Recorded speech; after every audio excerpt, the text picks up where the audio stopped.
Hi అండి, welcome to our channel. ఈ రోజు వీడియోలో ఒక సూపర్ టేస్టీ గ్రేవీ కర్రీని చూపించబోతున్నానండి. ఈ కర్రీ మనకి వేడివేడి అన్నంలోకైనా లేదంటే బిర్యానీలోకైనా చపాతీలోకైనా చాలా టేస్ట్ గా ఉంటుందండి. మరి ఈ కర్రీని అయితే ఖచ్చితంగా అందరూ చేయవలసిందే, అంత టేస్ట్ గా ఉంటుంది. అలానే చేయడం కూడా చాలా ఈజీ అండి. ఇందులో మన మెయిన్ ఇంగ్రీడియంట్ ఏంటంటే పూల్ మఖానా. ఈ పూల్ మఖానా అనేది ఏ సూపర్ మార్కెట్ లో అయినా సరే మనకి అందుబాటులో ఉంటుంది. అలానే ఇందులో చాలా ఎక్కువ పోషక విలువలు ఉన్నాయని చెప్పొచ్చు. ఈ పూల్ మఖానా అనేది మనకి తామర పువ్వు ఉంటుంది కదా, తామర గింజల నుంచి ఈ పూల్ మఖానా అనేది మనకి రెడీ అవుతుంది. ఎలా అంటే తామర గింజలు తీసి వాటిని వేయిస్తే ఇలా మనకి పేలాల్లా ఇలా మనకి పూల్ మఖానా అనేది తయారవుతుంది. అలానే ఈ పూల్ మఖానా అనేది బీపీ షుగర్లను కూడా కంట్రోల్ చేస్తుందని చెప్పొచ్చు. మరి ఇంత హెల్దీ రెసిపీని ఎలా తయారు చేయాలో మనం ఇప్పుడు చూసేద్దాం. ముందు స్టవ్ పైన ఒక ప్యాన్ పెట్టి అందులో కొద్దిగా ఆయిల్ వేసుకొని ఈ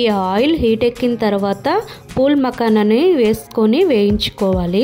ఇవి మనం సిమ్ లో పెట్టే వేయించాలి, లేదంటే మాడిపోతుంది. ఇలా వేగిన ఈ పూల్ మఖానాని ఒక్కసారి మనం నలిపి చూస్తే మనకి పిండిలా పడింది అంటే ఈ పూల్ మఖానా వేగినట్లే. ఇంకా వీటిని అయితే సపరేట్ చేద్దాము, వేరే బౌల్లోకి తీసుకుందాము. ఇప్పుడు వీటిని పక్కన పెట్టి అదే ప్యాన్ లో ఒక 2 టేబుల్ స్పూన్ ఆయిల్ వేసుకుందాము. ఆయిల్ హీట్ ఎక్కిన తర్వాత కొద్దిగా జీలకర్ర అలానే ఆనియన్స్ ఇంకా పచ్చిమిర్చిని వేసి వేయిద్దాము. ఇవి వేగే లోపు దీనికి ఒక మసాలా అయితే ప్రిపేర్ చేద్దాము. ఇక్కడ నేను మసాలా కోసం జీలకర్ర, ధనియాలు అలానే జీడిపప్పు, కొబ్బరి ఇంకా మసాలా దినుసులు కూడా తీసుకున్నాను.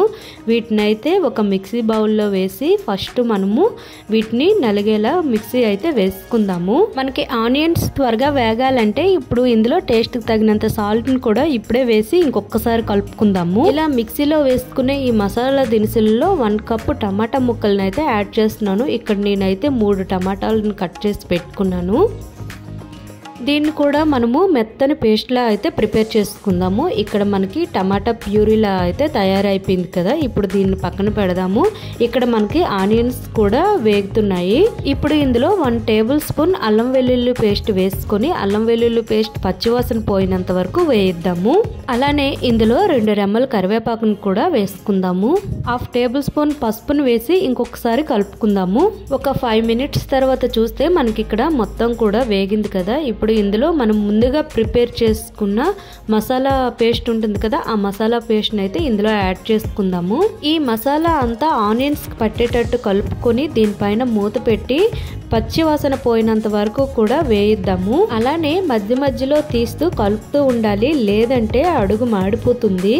ఇప్పుడు ఇందులో టేస్ట్కి తగినంత కారం కూడా యాడ్ చేసుకొని ఇంకొకసారి కలుపుకొని మూత పెట్టి ఉంచుకుందాము. కొద్దిసేపటి తర్వాత చూస్తే మనకి మసాలా అయితే పచ్చివాసన పోయింది కదా. ఇప్పుడు మనం ముందుగా వేయించి పెట్టుకున్న పూల్ మఖానాన్ని అయితే ఇందులో యాడ్ చేసుకుందాము. ఇలా వేసిన తర్వాత ఈ మసాలా అంతా ఈ మఖానాకు పట్టేటట్లు కలుపుకొని దీనిపైన మూత పెట్టి కొద్దిసేపు ఉంచుదాము. కొద్దిసేపటి తర్వాత చూస్తే మనకి ఇలా వచ్చింది కదా. ఇప్పుడు ఇంకొకసారి కలుపుకుందాము. ఇలా కలుపుకున్న తర్వాత ఇందులో కొన్ని వాటర్ వేసి మళ్ళీ ఇంకొకసారి కలుపుకొని దీనిపైన మూత పెట్టి ఉడకనిద్దాము. ఇలా మూత పెట్టి ఉడకనివ్వడం వలన ఏమవుతుందంటే ఆ మఖానా గింజలన్నవి ఈ వాటర్ మొత్తాన్ని కూడా పీల్చేస్తుంది. ఒక 5 మినిట్స్ తర్వాత చూస్తే మనకైతే ఇదిగోండి ఇలా వచ్చింది కదా గ్రేవీగా. ఇప్పుడు ఒకసారి కలుపుకొని టేస్ట్ చూద్దాము. ఏమైనా చాలకపోతే ఇంకొంచెం సాల్ట్ అయినా సరే కారం అయినా సరే వేసుకుందాము.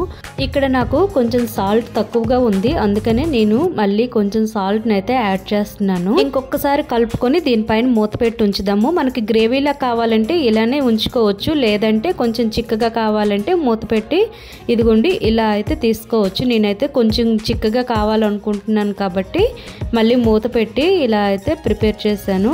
చివరిగా అయితే మనకి పూల్ మఖానా టేస్టీ కర్రీ అయితే రెడీ అయిపోయింది. మనం ఇది వేడి అన్నంలో గనుక కలుపుకొని తింటే భలే టేస్ట్ ఉంటుంది. అలానే చపాతీకైనా రోటీలకైనా చాలా టేస్ట్గా ఉంటుంది. మరి ఇంత టేస్టీ హెల్దీ కర్రీని మీరు కూడా ఒకసారి ట్రై చేసి చూడండి. ఎలా వచ్చిందో కామెంట్ బాక్స్ లో నాకు కామెంట్ చేయడం మాత్రం మర్చిపోవద్దు. ఈ వీడియో అయితే మీ అందరికీ కూడా నచ్చిందనే అనుకుంటున్నాను. నచ్చితే లైక్ చేయండి, షేర్ చేయండి, సబ్స్క్రైబ్ చేయడం మాత్రం మర్చిపోవద్దు. మరికొన్ని వీడియోలతో మళ్ళీ కలుద్దాం. Thank you for watching.